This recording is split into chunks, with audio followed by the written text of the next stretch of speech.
এবার finish liquid spray সৌজন্যে আমাদের বিশেষ আয়োজন ব্যস্ত খামারি।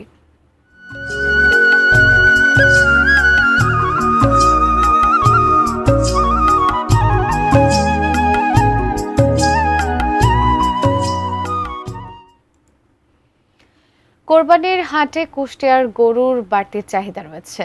সে চাহিদার যোগান দিতে জেলায় এবছর 2 লাখেরও বেশি পশু প্রস্তুত করা হচ্ছে। প্রাকৃতিক উপায়ে ও দেশীয় পদ্ধতিতে গরু লালন পালন এবং মোটা তাজা করছেন জেলার খামারিরা। হাটে ভালো দামের আশা তাদের। কুষ্টিয়া প্রতিনিধি শরীফুল ইসলামের তথ্য ছবি নিয়ে ডেস্ক রিপোর্ট। গরু পালন কুষ্টিয়ার ঐতিহ্য। এবছরও জেলায় প্রায় 18,500 খামার ও কৃষকের বাড়িতে 2 লাখেরও বেশি গরু মহিষ সহ কোরবানির জন্য বিভিন্ন পশু লালন পালন করা হচ্ছে। জেলার চাহিদা মিটিয়ে ঢাকা সহ দেশের বিভিন্ন স্থানে সরবরাহ করা হবে। ভোরের দিকে ঠান্ডাটা আসতে থেকে আপনার গরম আবহাওয়া, এই গরম আবহাওয়াতে টেনশন হয়।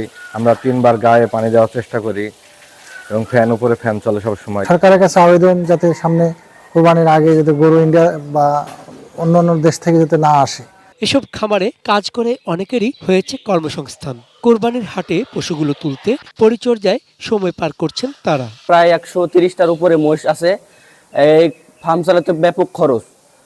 আমাদের নিজস্ব ঘাস আছে 5 বিঘার উপরে, তারপরেও এতে হয় না। বাজার থেকে বাড়তি ঘাস, আউট, বিছালি আরো অনেক কেনা লাগে।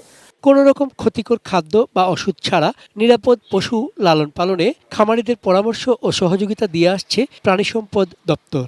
এই সমস্ত গরু লালন পালন করতে গিয়ে আমরা খামারিদেরকে আমাদের যত ধরনের সাপোর্ট সবগুলো দিয়েছি। খামারিদেরকে আমরা তাদের পরামর্শ দিয়েছি, কৃমির ওষুধপত্র যেখানে প্রয়োজন দিয়েছি, এবং তারা যাতে কোনো রাসায়নিক দ্রব্য ব্যবহার না করে সেজন্য তাদেরকে আমরা সচেতন করেছি। কোরবানির ঈদকে সামনে রেখে বড় ও ক্ষুদ্র খামারিরা পশুপালন করে থাকেন। সঠিক মূল্য পেলে তারা আবার পরের বছরের জন্য প্রস্তুতি নিতে পারেন।